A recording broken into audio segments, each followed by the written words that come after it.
प्रकरण हुआ, परम संत शिरोमणि सतगुरु रविदास जी महाराज जी की मूर्ति को खंडित कर दिया गया, गंगा में फेंक दिया गया और फिर पुनः उसी मूर्ति को उठाकर वहां पर स्थापित कर दिया गया कुछ राजनीतिक दलों के द्वारा, राजनीतिक लोगों के द्वारा, और जनता को भ्रमित किया गया कि यह मूर्ति खंडित नहीं है। उन लोगों ने उसी मूर्ति को स्थापित किया, उस मूर्ति को डेंट पेंट कराकर स्थापित किया।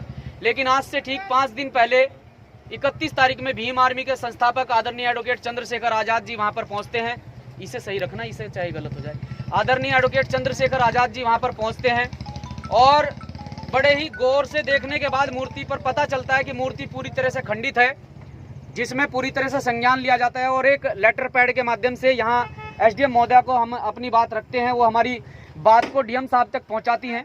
प्रशासन की तरफ से इसमें जो है अब तक कोई संज्ञान नहीं लिया गया है। आज भीम आर्मी भारत एकता मिशन के संस्थापक आदरणीय एडवोकेट चंद्रशेखर आजाद जी हरिद्वार में एंट्री करते हैं और प्रशासन पूरी तरह से मंडावर चेक पोस्ट पर उनके साथ में उनके कार्यकर्ताओं को रोक लेते हैं।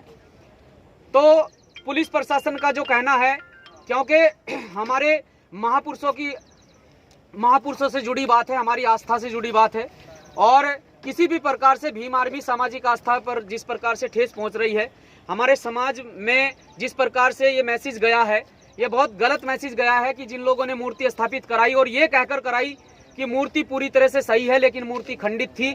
आज फिर से उन्हीं लोगों ने, क्योंकि प्रशासन ने भीम आर्मी के दबाव में आकर मूर्ति को पूरी तरह से कवर कराया। हमने कहा कि मूर्ति को पूरी तरह से कवर कीजिए, जब तक नई प्रतिमा यहाँ पर नहीं लगती है तब तक इस मूर्ति को पूरी तरह से कवर कीजिए। आज प्रशासन के द्वारा मूर्ति को कवर किया गया, लेकिन कुछ राजनीतिक दल वहां पर पहुंचे हैं, मैं नाम नहीं लूंगा लेकिन क्षेत्रीय विधायक है, मेरी बात को समझ गए होंगे। एक ऐसे नेता जिन्हें जनता ने चुनकर भेजा लेकिन जनता की कभी उन्होंने नहीं सुनी, और एक ऐसे नेता जो अपने आप को रविदासाचार्य कहते हैं और वो गुरु महाराज संत शिरोमणि सतगुरु रविदास जी महाराज जी की मूर्ति पर जूते लेकर चढ़ते हैं। एक ऐसे विधायक यहाँ पर मौजूद रहे। आज मैं पूरा जो है, भाई यहाँ फोकस कर, मैं पूरा आप लोगों को बताना चाहता हूँ कि साथियों, आज का जो प्रकरण रहा है, जिस प्रकार से मूर्ति को ढका गया है, अब सोचकर देखिए उन लोगों की क्या मानसिकता है। उन लोगों ने पहले बताया जनता को कि मूर्ति स्थापित करा दी गई है, उन लोगों ने पुष्प अर्पित किया मूर्ति पर और जनता का पूरी तरह से, पूरे देश की जनता का पागल बनाने का काम किया, मूर्ख बनाने का काम किया है कि मूर्ति खंडित नहीं है, मूर्ति को स्थापित करा देते हैं। फिर भीम आर्मी इसमें संज्ञान लेती है, मूर्ति खंडित है।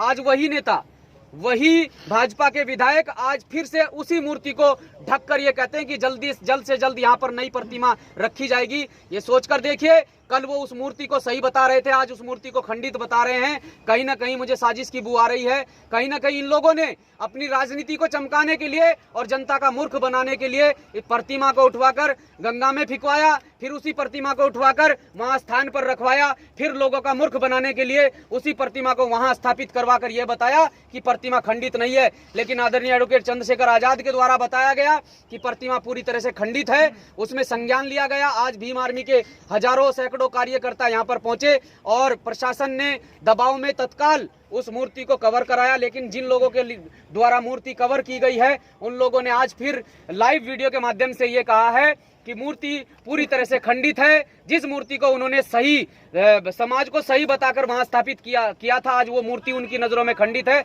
इसका मतलब मुझे साजिश की बू आ रही है। इसका मतलब इन लोगों ने मूर्ति को वहां से उठवाकर फिकवाया, इन्हीं लोगों की साजिश के तहत मूर्ति खंडित हुई है। तो ये समाज को तय करना होगा कि ऐसे नेताओं के हाथ में अपनी बागडोर देनी है। ये समाज को तय करना होगा कि आज के युवा जो संघर्ष कर रहे हैं, समाज में रात दिन एक करके संघर्ष करके समाज को जोड़ने का काम कर रहे हैं, ये नेतृत्व इन युवाओं के हाथ में देना होगा या ऐसे दलालों के हाथ में देना होगा, जो दलाल आज वहां खड़े होकर मीडिया में लाइव वीडियो डालते हैं और कहते हैं कि प्रतिमा पूरी तरह से खंडित है, कवर कर दी गई है। ये उन्हीं के द्वारा प्रतिमा खंडित की गई है। तो सभी साथियों तक मेरा मैसेज पहुंच गया है। जिन साथियों तक नहीं पहुंचा है वो लाइव वीडियो को शेयर करें, आगे तक पहुंचाएं, ताकि सभी साथियों को मैसेज मिल पाए कि आज प्रतिमा को पूरी तरह से कवर कर दिया गया है। लेटर पैड के माध्यम से अपना ज्ञापन दे दिया गया है, जल्द से जल्द प्रतिमा को वहां पर लगवाया जाए, नहीं तो भीम आर्मी इसमें एक बड़े आंदोलन के लिए बाध्य होगी। जय भीम, जय भीम आर्मी, जय भीम।